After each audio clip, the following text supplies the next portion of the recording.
Taste the Daily. வணக்கம் நண்பர்களே.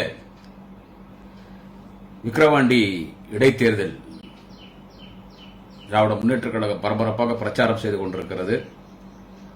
திராவிட முன்னேற்றக் கழகத்திற்கு மாபெரும் வெற்றியை விக்கிரவாண்டி தொகுதி மக்கள் தரப்போகிறார்கள்.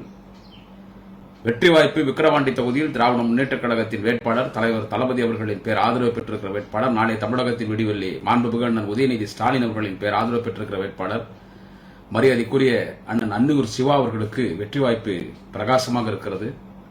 எங்கே பார்த்தாலும் உதயசூரியன் சின்னம் தான், எங்கே பார்த்தாலும் உதயசூரியன் தோரணம் தான், எங்கே பார்த்தாலும் திராவிட முன்னேற்றக் கழகத்தின் உடன்பிறப்புகள், கருப்பு வெட்டி கட்டிய உடன்பிறப்புகள் தான் தொகுதி முழுவதும் இருக்கிறார்கள்.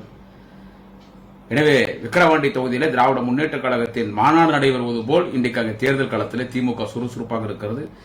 விக்கிரவாண்டி தொகுதி தேர்தல் களத்தில் திமுக மட்டும்தான் இருக்கிறது, வேற எந்த கட்சியும் இல்லை. அதிமுக நிற்கவில்லை. தோற்று விடுவோம், டெபாசிட் கூட கிடைக்காது என்கின்ற பயத்தில் ஓடி ஒளிந்து விட்டார் அதிமுகவின் பொதுச் செயலாளர் எடப்பாடி பழனிசாமி. எனவே பிரதான கட்சிகள் அங்கே தேர்தலிலே போட்டியிடவில்லை. பாட்டாளி மக்கள் கட்சி மட்டும்தான் அங்கே தேர்தலிலே போட்டியிடுகிறது. பாரதிய ஜனதா ஆதரவோடு அந்த விக்கிரவாண்டி தொகுதியில் பாரதிய ஜனதா கட்சிக்கு 1000 ஓட்டு கூட இருக்காது. ஏன்னா இப்ப அவங்க பாஜக கூட்டணியில் இருக்காங்க. சோ அங்க 1 லட்சம் வாக்கு வித்தியாசத்திலே திராவிட முன்னேற்ற கழகத்தின் வேட்பாளர் திரு அன்னியூர் சிவா அவர்கள் வெற்றி பெறப் போகிறார். அந்த அளவுக்கு மக்கள் பேராதரவை தந்திருக்கிறார். குறிப்பாக சிறப்பாக மரியாதைக்குரிய வன்னியர் சமுதாயத்தின் மக்கள் திராவிட முன்னேற்ற கழகத்திற்கு பெரு ஆதரவு தந்திருக்கிறார். நடந்து முடிந்த நாடாளுமன்ற தேர்தலில் கூட 75% வன்னியர் சமுதாயத்தின் மக்கள் திராவிட முன்னேற்ற கழக கூட்டணிக்கு வாக்களித்தார்கள். சொல்ல வருகிற செய்தி இந்த பதிவிலே தொடர்ந்து 4-5 நாட்களாக நாம் பேசிக் கொண்டிருக்கிறோம், எல்லோரும் பேசிக் கொண்டிருக்கிறார்கள். தேர்தல் வந்துவிட்டால் மட்டும் மரியாதைக்குரிய ஐயா டாக்டர் ராமதாஸ் அவர்களுக்கும், பாட்டாளி மக்கள் கட்சி நிறுவன தலைவர் டாக்டர் ஐயா ராமதாஸ் அவர்களுக்கும், அவருடைய மகன் number 1 political businessman mister Anbumani Ramadoss அவர்களுக்கும் வன்னியர் சமுதாயத்தின் மக்கள் நினைவு கூறுவார்கள். அப்பதான் வன்னியர் சமுதாயத்தை கையில் எடுப்பாங்க. போர்க்களத்தில் கடைசியில் எல்லா ஆயுதத்தையும் இழந்துட்டு எதிரே வீழ்த்தணும்னா பிரம்மாஸ்திரத்தை கையில் எடுப்பாங்க. அப்படி அவங்க வச்சிருக்கிற பிரம்மாஸ்திரம் என்னன்னு கேட்டா ஜாதி சமுதாயம், வன்னியர் சமுதாயம். தேர்தல் வந்துட்டா மட்டும் அவங்களுக்கு எதனா ஒரு பிரச்சனை வந்தா அப்போ சமுதாயம், அப்பதான் நம்ம வன்னியர் சமுதாயம் மக்களை வச்சுதான் கட்சி நடத்துறோம். வன்னியர் சமுதாயத்தின் மக்களால தான் இன்னைக்கு நம்ம இந்தியாவிலே மிகப்பெரிய கோட்டீஸ்வரராக இன்னைக்கு உயர்ந்திருக்கிறோம். இன்னைக்கு தமிழ்நாட்டில் ஒரு மிகப்பெரிய தோட்டம், தைலாபுர தோட்டம் நம்ம கிட்ட இருக்குது. ஏன்னா அந்த சமுதாய மக்களை ஏமாற்றி அந்த சமுதாய மக்கள் பேரை சொல்லி தான் குளிர்காயிரும் அப்படின்னு அப்பாக்கும் பிள்ளைக்கும், ஃபாதருக்கும் சன்னுக்கும், மிஸ்டர் டாக்டர் ராமதாஸ்க்கும் மிஸ்டர் அன்புமணி ராமதாஸ்க்கும் வன்னியர் சமுதாயத்தின் மக்கள் அப்பதான் நினைவுக்கு வருவாங்க. அப்போ வன்னியர் சமுதாயம் பேசுவாங்க. இப்போ இந்த பாராளுமன்ற தேர்தலில் பாஜகவோட கூட்டணி சேர்ந்து நின்னாங்க, தோத்துட்டாங்க. வாஷ் அவுட் ஆயிடுச்சு. இப்போ இந்த விக்கிரவாண்டி இடைத்தேர்தலில் நிக்கிறாங்க. வன்னியர் சமுதாயம் மக்கள் 75% வன்னியர் சமுதாயத்தின் மக்கள் நிரம்பிய ஒரு தொகுதி விக்கிரவாண்டி தொகுதி. டிசைடிங் அத்தாரிட்டி யார் ஜெயிக்கிறாங்க அந்த டிசைடிங் அத்தாரிட்டி வன்னியர் சமுதாயத்தின் மக்கள் தான். எனவே இப்ப அங்க நிக்கிறாங்க.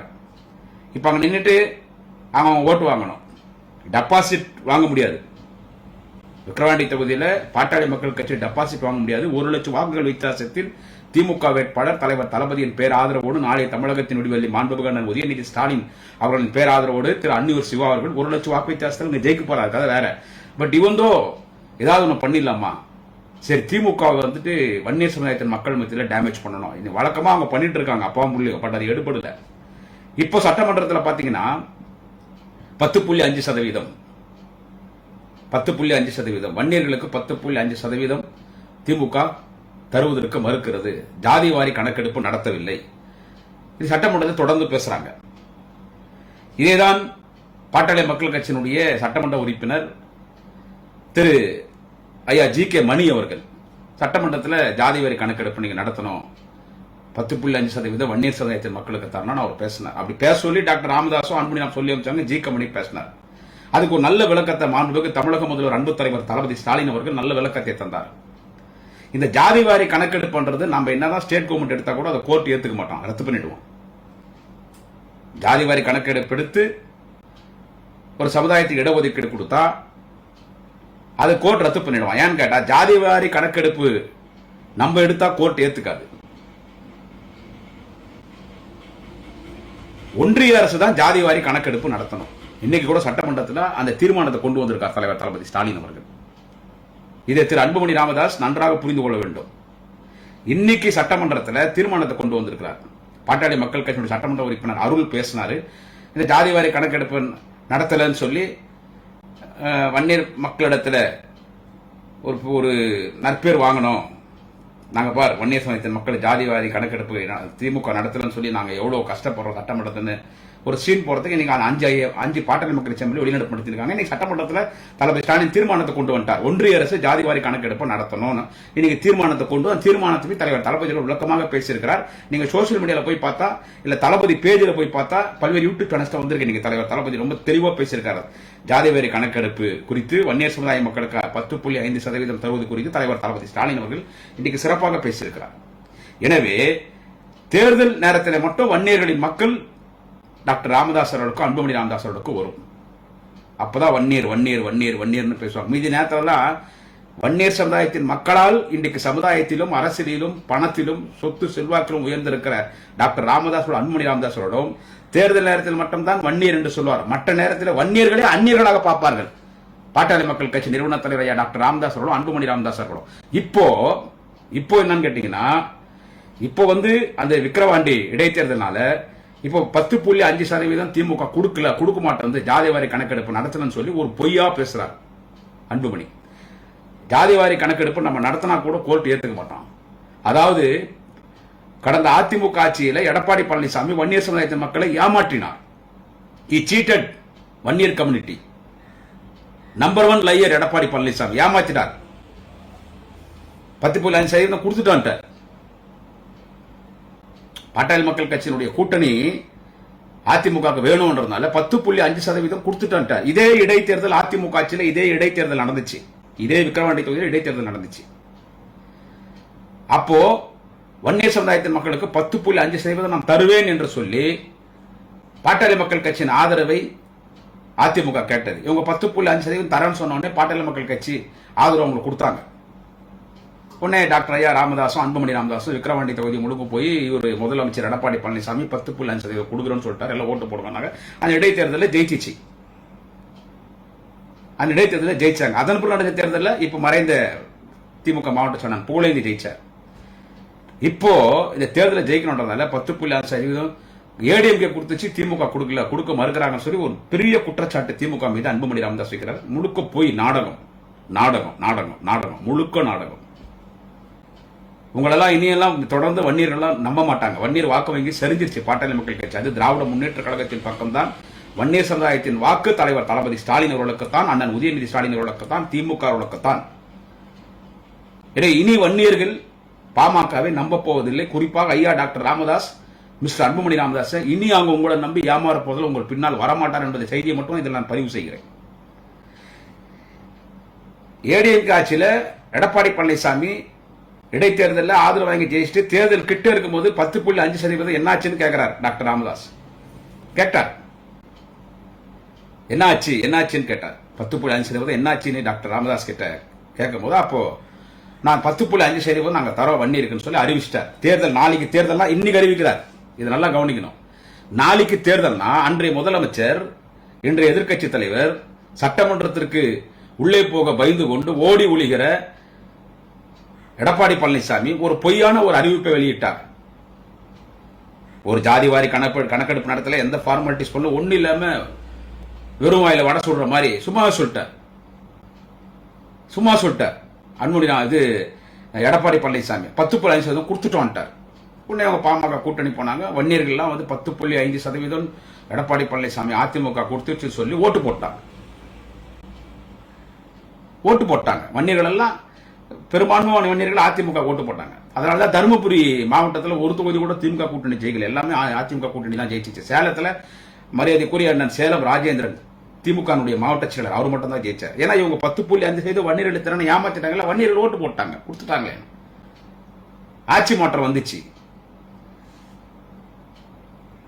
முன்னாள் சட்டமன்ற உறுப்பினர் திரு கருணாஸ் அவர் ஒரு அமைப்பு வச்சிருக்காரு. அவரு இன்னும் இருக்கிற பல சமுதாயங்கள் கோர்ட்டுக்கு போனாங்க. எங்களுக்கு கூட இடஒதுக்கீடு கொடுக்கணும், எப்படி வன்னியர்கள் மட்டும் 10.5% ஜாதி வாரி கணக்கெடுப்பு நடத்தலன்னு அதிமுக ஆட்சியில் எடப்பாடி பழனிசாமி அறிவித்தார்ல, வன்னியர்களுக்கு 10.5% சொல்லி கோர்ட் அதை ரத்து பண்ணிட்டாங்க.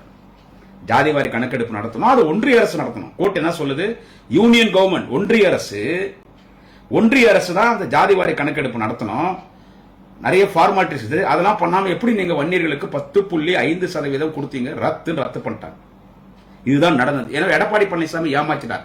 எனவே வன்னியர்களை ஏமாற்றியது அதிமுக. ஆனால் வன்னியர்களுக்கு சலுகை, வன்னியர்களுக்கு நன்மை செய்தது, 20% இடஒதுக்கீடு கொடுத்தது, மோஸ்ட் பேக்வர்ட் கம்யூனிட்டி எம்பிசி பட்டியலில் வன்னியர்களை சேர்த்தது, ஓய்வுக்கே ஓய்வு கொடுத்து விட்டு மெரினாவில் ஓய்வெடுத்துக் கொண்டிருக்கிற தலைவர் கலைஞர். இதை யாரும் மறுக்க முடியாது. இது மரியாதைக்குரிய பாமகவின் நிறுவன தலைவர் ஐயா டாக்டர் ராமதாசும் மறுக்க முடியாது.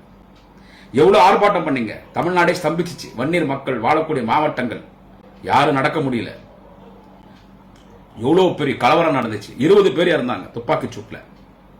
அப்பாவி வன்னியர்கள் 20 பேர், அதுல குறிப்பாக இளைஞர்கள் இறந்தார்கள். 20 பேர் செத்து போனாங்க, பலர் காயம். நூற்றுக்கணக்கான இளைஞர்கள் வன்னியர்களுக்கு காயம் ஏற்பட்டது. கை போச்சு, கால் போச்சு, உடம்பெல்லாம் காயம்.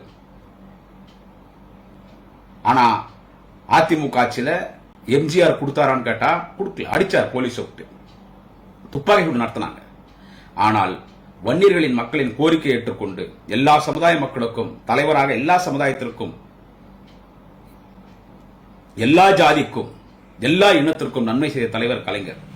கலைஞர் தான் வன்னியர் சமுதாயத்தின் மக்களை, வன்னியர் சமுதாயத்தின் மக்களுக்கு 20% இடஒதுக்கீடு கொடுத்து எம்பிசி பட்டியலில் வன்னியர்களை சேர்த்தது திமுக தலைவர் கலைஞர். இது எல்லா வன்னியர்களும் ஏற்றுக்கொள்வார்கள். ஆனா இன்னைக்கு வன்னியர்களுக்கு எதுவும் செய்யாம வன்னியர்களுக்கான திமுக பெரிய விரோதி மாதிரி இன்னைக்கு ஒரு சித்தரிக்கிறார் அன்புமணி ராமதாஸ். 20 பேரை சுட்டுக் கொண்டாங்க அதிமுக ஆட்சியில். அந்த 20 பேர் குடும்பத்திற்கும் நிதி உதவி கொடுத்தது தலைவர் டாக்டர் கலைஞர். திமுக ஆட்சியில் அவங்களுக்கு உதவித்தொகை கொடுத்தது திமுக ஆட்சியில் டாக்டர் கலைஞர். எனவே அதிமுகவிலே வன்னியர்களுக்கு எதுவும் செய்யவில்லை, 10.5% தரவன் சொல்லி ஏமாத்தினார் எடப்பாடி பழனிசாமி. Cheated Vanniyar community.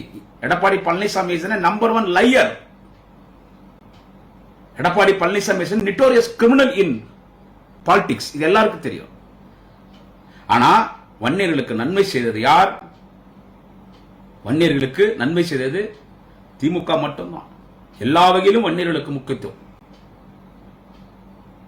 இன்னைக்கு வன்னியர் சமுதாயத்தில் உயர்நீதிமன்றம், உச்ச நீதிமன்றத்தில் நீதிபதிகள், வழக்கறிஞர்கள், டாக்டர்ஸ், மருத்துவர்கள், பொறியாளர்கள், இன்ஜினியர்ஸ், ஆடிட்டர்ஸ், அரசியல் உயர் பதவியில் இருக்கிறார்கள், தனியார் நிறுவனங்களில் உயர் பதவியில் இருக்கிறார்கள்.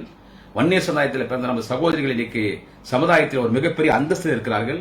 இன்னைக்கு மதிக்கப்படுகிற ஒரு மிகப்பெரிய சமுதாயமாக வன்னியர் சமுதாயம் இன்னைக்கு இந்த சமுதாயத்தில் இருக்கிறது என்று கேட்டால் அதற்கு காரணம் திராவிட முன்னேற்ற கழகம், தலைவர் கலைஞர், இன்றைய முதல்வர், நிரந்தர முதல்வர் மாண்புமிகு தலைவர் தளபதி ஸ்டாலின். இது யாரும் மறுக்க முடியாது. எனவே இப்ப பாலிடிக்ஸ் பண்றதுக்கு, இந்த விக்கிரவாண்டி இடைத்தேர்தலில் பாலிடிக்ஸ் பண்றதுக்கு வன்னியருடைய ஓட்டு அவங்க எடுத்த ஒரு கணக்கில் பார்க்கும்போது வன்னியருடைய ஓட்டு எங்க போச்சுன்னு கேட்டா, சட்டமன்ற தேர்தலில் ஏடிஎம்கே போச்சு. ஆனால் இந்த நாடாளுமன்ற தேர்தலில் வன்னியர்களின் வாக்கு 80% மேல் வன்னியர் சமுதாயத்தின் வாக்கு யாருக்கு வாக்களித்தார் என்று கேட்டால், தருமபுரி பார்லிமெண்ட்டை சேர்த்து சொல்றோம், திராவிட முன்னேற்ற கழகத்தின் கூட்டணிக்கு. தருமபுரி என்று சொன்னால் பாட்டாளி மக்கள் கட்சியின் கோட்டை. தர்மபுரியில் வாழக்கூடிய மரியாதைக்குரிய வன்னியர் சமுதாயத்தின் மக்கள் கொஞ்சம் ஒரு பிரேவா இருப்பாங்க. மற்ற வன்னியர்களோட அவங்க ரொம்ப வீரமா இருப்பாங்க. சமுதாயத்துக்கு ரொம்ப முக்கியத்துவம் கொடுப்பாங்க. அதனால அங்க பாமக பெல்ட். அது அங்க ஒரு முறை அன்புமணி நின்று ஜெயிச்சார். பாட்டாளி மக்களுக்கு தனித்து நின்று ஜெயிச்சிச்சு. அதுக்கான காரணத்தை நான் பல பதிவுகள் சொல்லியிருக்கிறேன். அப்ப அங்க ஒரு மிகப்பெரிய ஒரு கம்யூனல் கேஷ் நடந்துச்சு, வன்னியர்களுக்கும் தலித்துக்கும். ஒரு வன்னியர் சமுதாயத்தை சேர்ந்த பெண்ணை ஒரு தலித் இளைஞர் காதலித்து திருமணம் செய்து கொண்டு அந்த காதலை பிரித்தார்கள். அந்த தலித் இளைஞன் ரயில் தண்டவாளத்தில் தலைவை தற்கொலை செய்து கொண்டான். ஒரு மிகப்பெரிய ஒரு தலித் சமுதாயத்துக்கும் வன்னியர் சமுதாயத்துக்கும் மிகப்பெரிய ஒரு ஜாதி பிரச்சனை ஏற்பட்டு அதிலே போய் அன்புமணி ராமதாஸ் அரசியல் செய்து அதை மிகப்பெரிய அந்த ஜாதி பிரச்சனை ஆயுதமாக பயன்படுத்தி அங்கே ஒரு முறை அவர் ஜெயிச்சார். அடுத்து தோத்துட்டார். இப்போ அதே தருமபுரி பார்லிமெண்ட்ல மிகுந்த மரியாதைக்குரிய திருமதி சகோதரி சௌமியா அன்புமணி அவர்கள், திரு அன்புமணி அவருடைய துணைவியார், அவங்களே நின்னாங்க. அவங்க குடும்பமே இறங்கி ஒர்க் பண்ணிச்சு. அன்புமணி அவருடைய 2 மகள்கள், அந்த 2 சகோதரிகள் தெருவா போய் ஓட்டு கேட்டாங்க, நல்லா பேசினாங்க, நல்ல ஃபீல்டு இருக்கு. நான் கூட ஜெயிச்சிரும் நினைச்சேன், தருமபுரியில பாட்டாளி மக்கள் கட்சி ஜெயிச்சிரும் நினைச்சேன். ஆனால் அங்க திமுக தான் ஜெயிச்சிச்சு. புதுவை உட்பட 40 திமுக தான் ஜெயிச்சிச்சு. எனவே தருமபுரியிலே வன்னியர்கள் அன்புமணிக்கு பின்னால் இல்லை, திமுக பின்னால் தான் இருக்கிறாங்க. அப்ப மத்த எப்படி வன்னியர்கள் அன்புமணிக்கு பின்னால் போங்க? ஏன்னா இவங்களுடைய கொள்கை ஒரு நிரந்தரமான கொள்கை இல்லை. இன்னைக்கு அந்த கட்சி, இன்னைக்கு இந்த கட்சி, அப்புறமா அந்த கட்சி, அந்த கட்சி, இந்த கட்சி, அந்த கட்சி, அது இஷ்டத்துக்கு ஒரு கொள்கையே இல்லை, ஒரு கொள்கையே இல்லை. திராவிட கட்சிகளோட கூட்டணி இல்லைன்னு சொல்லுவாங்க, திராவிட கட்சியோட தான் கூட்டணி போவாங்க. இதோட பேசக்கூடாத வார்த்தையெல்லாம் பேசினார் மரியாதைக்குரிய பெரியவர் ஐயா டாக்டர் ராமதாஸ் அவர்கள். பேசக்கூடாத வார்த்தையெல்லாம் பேசினார். ஆமாங்க, அவர் என்ன சமயத்தில் சொன்னாரு, இனி எந்த ஜென்மத்திலும் அதிமுகவோட கூட்டணி சேர மாட்டேன், அதிமுகவோட கூட்டணி சேர்ந்தால் என் நடுரோட்டில் நிக்க வச்சு என்ன சாட்டையால் அடிங்கன்னு சொன்னாரு. போய் சேர்ந்தார். அது கூட பரவாயில்லை, இன்னொரு வார்த்தை உச்சகட்டமா சொன்னார் மரியாதைக்குரிய பெரியவர் ஐயா டாக்டர் ராமதாஸ் அவர்கள். தைலாபுரத்தோட உட்காந்து பத்திரிகையாளர்கிட்ட பேட்டி கொடுத்தாரு. என்ன சொன்னார்னு கேட்டா, ஐயா டாக்டர் ராமதாஸ் அவர்கள் மீண்டும் நான் போய் மீண்டும் பாட்டாளி மக்கள் கட்சி அதிமுக கூட்டணி சேர்ந்தால், நல்லா கவனிக்கணும், ஐயா டாக்டர் ராமதாஸ் தைலாபுரத்தோட உட்காந்து அவர் கொடுத்த பேட்டி, மீண்டும் பாட்டாளி மக்கள் கட்சி அதிமுக கூட்டணி சேர்ந்தால் நம்மை பெற்ற தாய் உடன் பிறந்த சகோதரிகளோடு உடலுறவு கொள்வதற்கு ஈடாகும். இது சொன்னது யாருன்னு கேட்டா, மிகுந்த மரியாதைக்குரிய ஐயா டாக்டர் ராமதாஸ் சொன்னாரு. மீண்டும் நான் போய் பாட்டாளி மக்கள் கட்சி போய் அதிமுகவோட கூட்டணி சேர்ந்தால் நம்மை பெற்ற தாய் உடன் பிறந்த சகோதரிகளோடு உடலுறவு கொள்வதற்கு ஈடாகும். எவ்வளவு பெரிய ரப்பிஷான ஒரு வார்த்தை இது, ஒரு நேஸ்டியான வார்த்தை. இதை பேசினார் டாக்டர் ஐயா ராமதாஸ். பேசிட்டா வந்த தேர்தலில் போய் அதிமுக கூட்டணியில் சேர்ந்தார். அப்பதான் மறைந்த ஐயா வெற்றி குண்டான் கேட்டார், அப்போ அதிமுக கூட்டணி சேர்ந்தா இப்படி உடலுறவு கொள்றது ஈடாகும்னு சொன்னீங்களே, அப்ப இதெல்லாம் பண்ணிட்டீங்களா வீட்டில் போயின்னு கேட்டார். ஐயா வெற்றி குண்டான் கேட்டார். சோ ஒரு நிரந்தரமான ஒரு கொள்கை இல்லாம அங்க இங்கன்னு போறதுனால அந்த பாட்டாளி மக்களுக்கு இருக்கக்கூடிய வெறி பிடித்தவர்களை வெறுத்து விட்டார்கள். அவங்கவுங்க பிடிச்ச கட்சிக்கு அவங்கவுங்க போயிட்டாங்க. அதனால வாக்கு வங்கி சரிஞ்சிச்சு. அந்த விரக்தியில் 40 தொகுதி திமுக ஜெயிச்சிருச்சு. நம்மளுடைய அந்த ஜாதி அரசியல் எடுபடல. அவர் திமுக பார்த்து இன்னைக்கு பேட்டி கொடுத்தார், ஜாதி அரசியல் சமுதாய அரசியல் திமுக பண்ணது. உண்மையான சமூக நீதி கட்சி திமுக, உண்மையான சமூக நீதி தலைவர் தளபதி ஸ்டாலின் அவர்கள் தான். எங்க நாளைய தமிழகத்தினுடைய வெளியான உதயநிதி ஸ்டாலின் தான். புரியுதா? அவர் திமுக சொல்றார். எனவே அவருடைய ஜாதி அரசியல் அதெல்லாம் எடுபடல. இதுக்கு விளக்கத்தை கொடுத்தார். தொடர்ந்து வன்னியர்கள் திமுக பழி வாங்குறது என்று திராவிட முன்னேற்ற கழகத்தை பாட்டாளி மக்கள் கட்சி திமுக வன்னியர்களுக்கு எதிரான கட்சி 10.5% தருவதற்கு மறுக்கிறது என்று பொய்யான குற்றச்சாட்டை சொல்லுகிற பாட்டாளி மக்கள் கட்சிக்கு மிகுந்த மரியாதைக்குரிய போக்குவரத்துறை அமைச்சர் மாண்புமிகு அண்ணன் சிவசங்கர் அவர்கள் விளக்கத்தை கொடுத்தார். வன்னியர் சமுதாயத்தின் மக்களுக்கு திமுக என்னென்ன செஞ்சிருக்கு, என்னென்ன நன்மை செஞ்சிருக்கு. திமுக உங்களுக்கு எல்லாம் நல்லது பண்ணுச்சு, ஆனா அதிமுக உங்களை பழி வாங்கிச்சு, துப்பாக்கியில சுட்டாங்க, அவங்க கூட போய் நீங்க கூட்டணி சேர்ந்திருக்கீங்க, நீங்க பிஜேபி கூட இருக்கிறீங்க.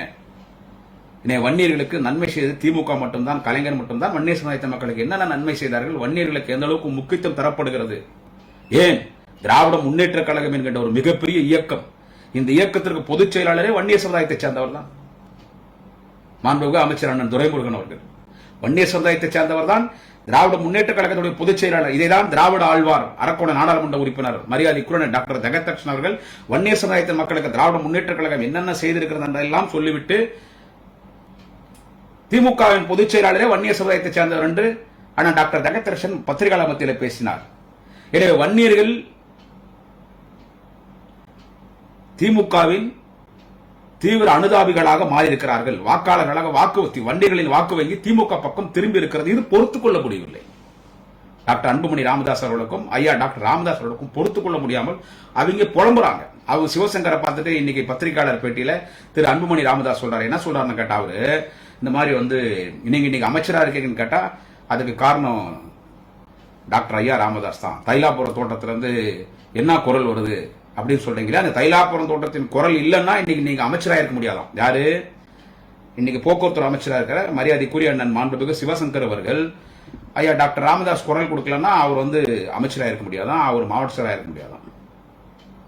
நான் ஒன்று சொல்றேன், mister Anbumani Ramadoss, respected mister Anbumani Ramadoss, நீங்க பிறக்கிறதுக்கு முன்னால இன்னைக்கு நீங்க சிவசங்கரை பார்த்து டிரான்ஸ்போர்ட் மினிஸ்டர் ஹானரபிள் சிவசங்கரை பார்த்து சொன்னீங்கல்ல, டாக்டர் ஐயா குரல் கொடுக்கலாம், நீங்க அமைச்சராக இருக்க முடியாது, மாவட்ட செயலாளராக இருக்க முடியாது, அந்த வன்னியர் என்ற கோட்டால தான் நீங்க வந்தீங்கன்னு சொல்லி அன்புமணி ராமதாஸ் சார், நீங்க பிறக்கிறதுக்கு முன்னால டிரான்ஸ்போர்ட் மினிஸ்டர் அண்ணன் சிவசங்கருடைய ஃபாதர் சிவசுப்பிரமணி அந்த மாவட்டத்துடைய செயலாளராக இருந்தாரு, ராஜ்யசபா எம்பியா இருந்தாரு, அண்ணா காலத்து அரசியல்வாதி. அப்பயே ஒரு எம்பி, அப்பயே மாவட்ட செயலாளர். நீங்க எல்லாம் பிறக்கிறதுக்கு முன்னால ஜாதி பார்த்து பதவி கொடுக்கிற கட்சி திமுக கிடையாது. ஜாதி பார்த்து அமைச்சர் பதவி கொடுக்கிற கட்சி திமுக கிடையாது. இங்க ஜாதி அரசியல் கிடையாது. உண்மையான சமூக நீதி கட்சி, சமத்துவ கட்சி, ஜனநாயக கட்சி திமுக. In Tamil Nadu, not only in Tamil Nadu, in India, the only one democracy party is DMK. Democracy means of the people, by the people, for the people. So DMK is a democracy party. DMK is not a community based party. இதை நல்லா புரிஞ்சுக்கணும் அன்புமணி ராமதாஸ். இது வந்து ஜனநாயக கட்சி. நீங்க 4-10 மைக்க வச்சுக்கினே திமுக என்னதான் குறை சொன்னா கூட அது எடுபடாது. மக்கள், உங்கள் வன்னியர் சமுதாயத்தின் மக்கள் உங்களை நம்பி உங்கள் பின்னால் வர தயாராக இல்லை. நீங்க என்னதான் பொய்யான குற்றச்சாட்டை மாண்புமிகு முதலமைச்சர் தலைவர் தளபதி மீது சுமத்தினாலும் அதை பார்த்து யாரும் நம்ப மாட்டாங்க. ஃபர்ஸ்ட் உங்களுக்கு நான் என்ன வேணாலும் பேசலாம். நான் வந்து ஒரு சாதாரண ஆளு. 2 கோடி பேர் திமுக தொண்டர்கள் இருக்காங்க. அந்த 2 கோடி பேர்ல கடைகோடி தொண்டன் தலைவர் தளபதி ஸ்டாலின் அவர்களுக்கும் நாளைய தமிழகத்தினுடைய வெள்ளி அண்ணன் உதயநிதி ஸ்டாலின் அவர்களுக்கும். ஆனா நீங்க ஒரு டாக்டர், ஏற்கனவே நீங்க ஹெல்த் மினிஸ்டரா இருந்தீங்க. இதை மட்டும் மறக்கக்கூடாது அன்புமணி. நீங்க ராஜ்யசபா எம்பி ஆனீங்களே ஃபர்ஸ்ட். அந்த ராஜ்யசபா எம்பி ஆகிறது உங்கள்ட்ட அந்த அளவுக்கு எம்எல்ஏஸ் இருந்தாங்களா பாட்டாளி மக்கள் கட்சியில? திராவிட முன்னேற்ற கழகத்திற்கு இருந்த ராஜ்யசபா எம்பி பதவியை அன்புமணிக்கு தந்தவர் டாக்டர் கலைஞர், தலைவர் தளபதி ஸ்டாலின்.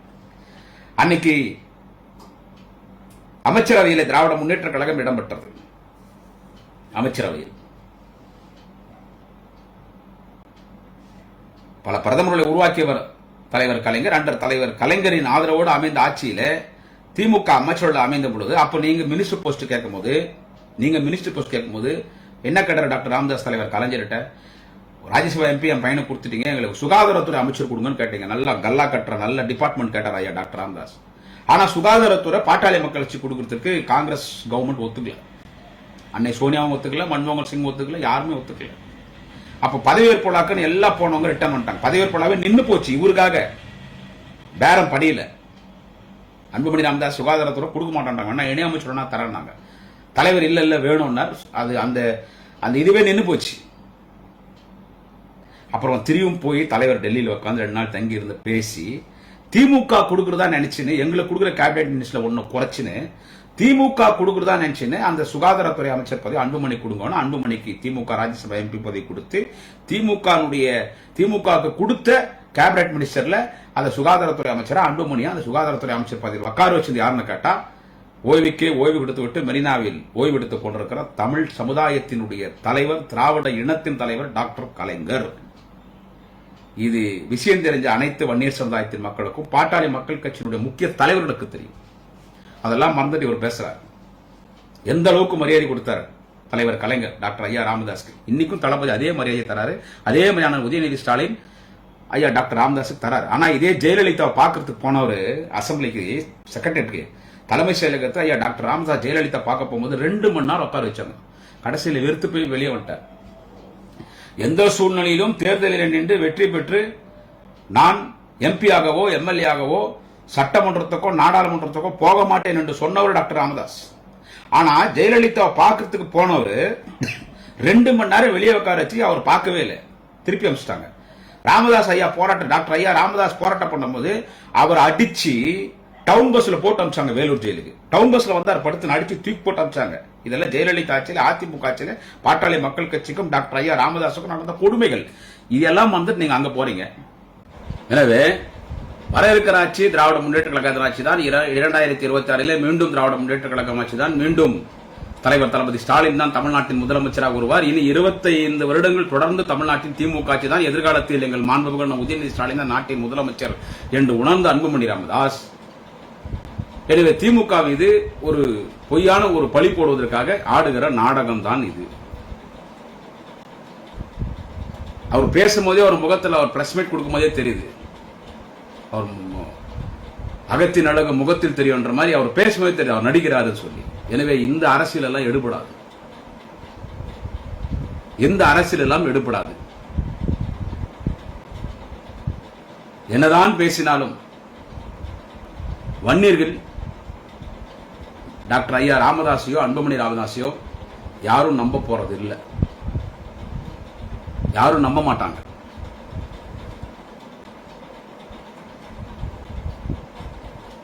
நீங்க என்னதான் ஆதங்கப்பட்டாலும், நீங்க என்னதான் பேசினாலும்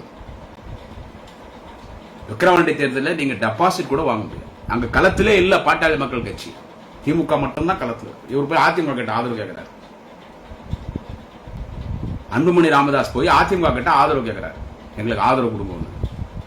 அங்க ஒரு பிரச்சனை ஓடி நிக்குது, அங்க ஒரு பிரச்சனை ஓடுது.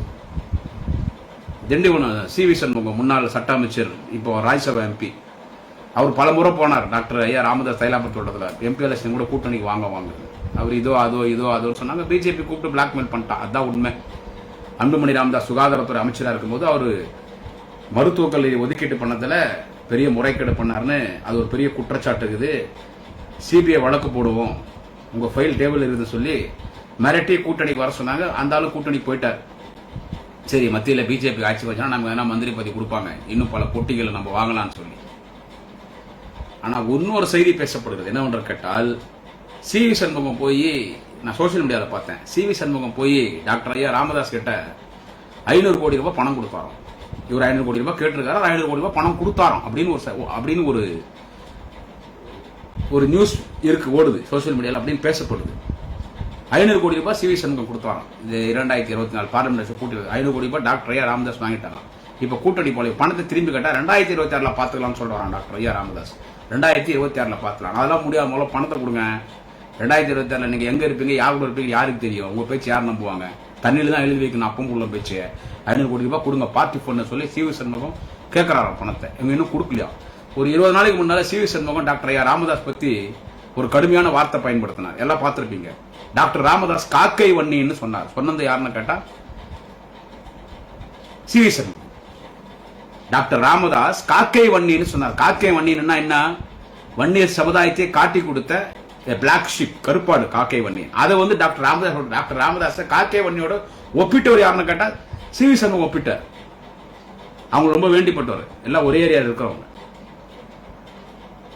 இப்படி இருக்கும் பொழுது திராவிட முன்னேற்ற கழகத்தை குறை சொல்வதற்கு உங்களுக்கு எந்த தகுதியும் இல்லை. குமாரசாமி கவுடா மட்டும் 12 எம்எல்ஏ 13 எம்எல்ஏ 15 எம்எல்ஏ தான் வராரு. அவர் மட்டும் கர்நாடகாவில் சிஎம் வரார், நம்மளால வர முடியலன்னு சொல்லி அவர் பாட்டாளி மக்கள் தொண்டர்கிட்ட ஆதங்கப்பட்டார் அன்புமணி ராமதாஸ். குமாரசாமி கவுடா பாலிடிக்ஸ் வர, உங்க பாலிடிக்ஸ் வர மிஸ்டர் அன்புமணி ராமதாஸ். அவர் யார்கிட்டையும் போக மாட்டார். யாரா இருந்தாலும் குமாரசாமி கவுடாட்ட வரணும். ஜேடிபி மதசார்பற்ற ஜனதாதளம், அவங்க அப்பா தேவேகவுடா ஒரு வருஷம் பிரைம் மினிஸ்டர் இருந்தாரு. திரு தேவேகவுடா அவர்களை இந்த நாட்டின் பிரதமராக்கியதே டாக்டர் கலைஞர் தான். பலரை பிரதமராக்கினார்.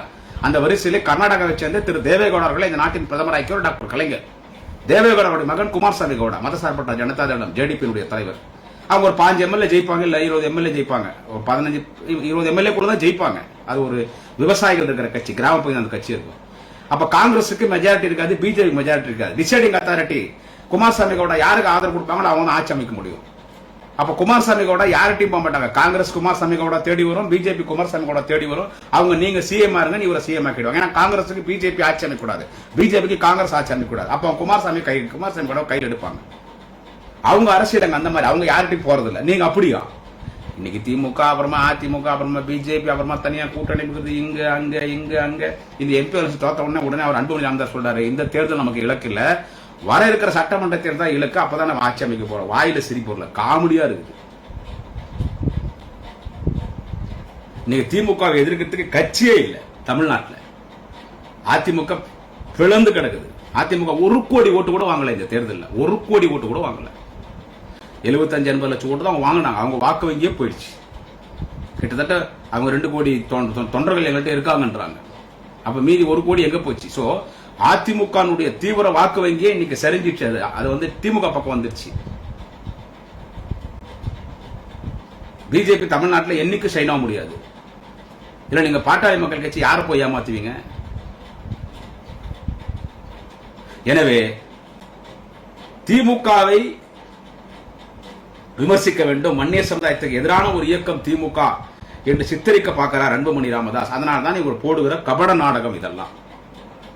இந்த கபட நாடகம் எல்லாம் எதுவும் எடுபடாது. இந்த கபட நாடகங்கள் எதுவும் எடுபடாது. Total wash out. இந்த இடைத்தேர்தலோட இது ஆளுங்கட்சி ஜெயிக்கும். இதுல மிகப்பெரிய வெற்றி பெறும். இதுலயே உங்களுக்கு மரணடி வர இருக்கிற 2026 சட்டமன்ற தேர்தலோடு பாட்டாளி மக்கள் கட்சி என்கிற கட்சி அட்ரஸ் இல்லாத இடத்துக்கு போயிடும். மரியாதை கூடிய வன்னியர் சமுதாயத்தின் மக்கள் அனைவரும் திமுகவில் வந்து உறுப்பினராக சேர்ந்து விடுவார்கள் என்பதை மட்டும் அன்புமணி ராமதாஸ் தெரிவித்துக் கொள்கிறேன். எனவே நீங்க என்னதான் பத்திரிகை மத்தியில் பேட்டி கொடுத்தாலும், திமுகவை நீங்க வீண் பழி சுமத்தினாலும், கள்ளச்சார விவகாரத்தில் திமுக சட்டமன்ற உறுப்பினர் தொடர்பு பேசினாலும், என்ன பேசினாலும் உங்க பேச்சு எடுபடாது. நீங்க பேசுறதெல்லாம் பொய். பொய்யிலே பிறந்த பொய்யிலே வளர்ந்த புலவர் பெருமாளே யார் என்று கேட்டால் மிஸ்டர் அன்புமணி ராமதாஸ். எனவே வன்னியர்களின் பாதுகாவலரும் தலைவர் தளபதி ஸ்டாலின் தான். ஒன்றிய அரசு ஜாதிவாரி கணக்கெடுப்பு நடத்தணும் இன்னைக்கு சட்டமன்றத்தில் தீர்மானத்தை நிறைவேற்றியிருக்கிறார் தலைவர் தளபதி, முதலமைச்சர் தலைவர் தளபதி. அந்த தீர்மானத்தின் மீது விளக்கமாக பேசியிருக்கிறார் முதலமைச்சர் தலைவர் தளபதி. ஒன்றிய அரசு கடிதம் எழுதியிருக்கிறார் தலைவர் தளபதி, ஜாதிவாரி கணக்கெடுப்பு நடத்த வேண்டும் என்று பிரதமருக்கு கடிதம் எழுதியிருக்கிறார். ஒன்றிய அரசு ஜாதிவாரி கணக்கெடுப்பு, ஒன்றிய அரசு பிஜேபி அரசு ஜாதிவாரி கணக்கெடுப்பு நடத்தணும்னு நடத்த வைப்பார். ஜாதிவாரி கணக்கெடுப்பு அவங்க எடுக்க வைப்பார். எடுத்த பிறகு as for rules and regulation சட்டப்படி எல்லா ஃபார்மாலிட்டிஸ் கரெக்டா பண்ணி ஜாதிவாரி கணக்கெடுப்பு ஒன்றிய அரசு எடுத்த பிறகு இன்னும் என்னென்ன ஃபார்மாலிட்டிஸ் எல்லாம் பண்ணி வன்னியர் சமுதாயத்தின் மக்கள் கேட்கிற அந்த 10% 10.5% கண்டிப்பாக தலைவர் தளபதி ஸ்டாலின் தருவார். எனவே அன்புமணி ராமதாஸ் அவர்களை நீங்க போடுற இந்த சீன் எல்லாம் எடுப்படாது. விக்கிரவாண்டி தேர்தலில் உங்களை துண்டாக்கான துணியாக்கான துரத்த போறாங்க. அங்க இருக்கக்கூடிய மரியாதைக்குரிய வன்னியர் சமுதாயத்தின் மக்கள் இப்பயும் சொல்ற விக்கிரவாண்டியில திமுகவின் வேட்பாளர் திரு அன்னியூர் சிவா தலைவர் தளபதியின் ஆதரவோடு நாளைய தமிழகத்தினுடைய மாண்புமிகு உதயநிதி ஸ்டாலின் ஆதரவோடு 1,00,000 ஓட்டுல விக்கிரவாண்டி தொகுதியில் திமுக ஜெயிக்கும். டெபாசிட்டோட கேவலமா தோக்கும் பாட்டாளி மக்கள் கட்சி. விக்கிரவாண்டி தொகுதியில 2026 பாட்டாளி மக்கள் கட்சி அட்ரஸ் இல்லாத இடத்துக்கு போயிடும். அதை விட அரசியல் கட்சி அந்தஸ்தை இழந்து விட்டது பாட்டாளி மக்கள் கட்சி. அதை ஒத்துக்கிறீங்களா? அரசியல் கட்சி அந்தஸ்தே இழந்திருக்கிறது இன்றைக்கு பாட்டாளி மக்கள் கட்சி. எனக்கு தெரிஞ்சு 96 நீங்க தனியா 2 எம்எல்ஏ நீங்க ஜீக்க முடியலாம். தொடர்ந்து எம்எல்ஏவா வரீங்க, எம்பியா வரீங்க, ஒன்றிய அரசியல் அமைச்சராக வரீங்க. கலைஞரே உங்களை வந்துட்டு உங்க பிள்ளைக்கு திமுக ராஜ்யசபா எம்பி கொடுத்து திமுக சுகாதாரத்துறை அமைச்சர் பதவி உங்களை கொடுத்தாங்க. இவ்வளவு இன்னைக்கு அரசியல் கட்சி அந்தஸ்தை இழந்தாச்சு. இந்த மாம்பழம் சின்ன கூட இல்லைன்னு நினைக்கிறேன். இந்த தேர்தல் ஏதோ கொடுத்துருக்காங்க, ரைட்டு. அரசியல் கட்சி அந்தஸ்தே இழந்துருச்சு பாட்டாளி மக்கள் கட்சி. ஆனா நாம் தமிழர் கட்சிக்கு அரசியல் கட்சி அந்தஸ்து வந்துருச்சு. சோ நாம் தமிழர் கட்சியோட கீழே போயிடுச்சு இன்னைக்கு பாட்டாளி மக்கள் கட்சி. சீமானோட பாலிடிக்ஸ்ல நீங்க கீழே போயிட்டீங்க. டாக்டர் அன்புமணி ராமதாஸ் பிஎம்கே அரசியல் கட்சி அந்தஸ்து இழந்திருக்கிற சூழ்நிலை தான். எனவேதான் இப்படி விரக்தியிலே அன்புமணி ராமதாஸ் திமுக மீது குற்றம் சொல்லுகிறார். இதை யாரும் நம்ப போவதில்லை. இந்த விக்கிரவாண்டி இடைத்தேர்தலோடு உங்க சோழி முடிஞ்சிச்சு.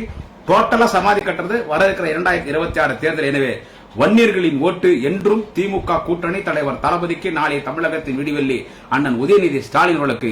இனி மரியாதைக்குரிய வன்னியர் சமுதாயத்தின் மக்கள் பாட்டாளி மக்கள் கட்சியும் அன்புமணியும் டாக்டர் ராமதாஸையும் அந்நியர்களா பார்க்குவார்கள். என்றும் வன்னியர்கள் தலைவர் தளபதி பக்கம். நன்றி, வணக்கம். குடியாத்த குமரன்.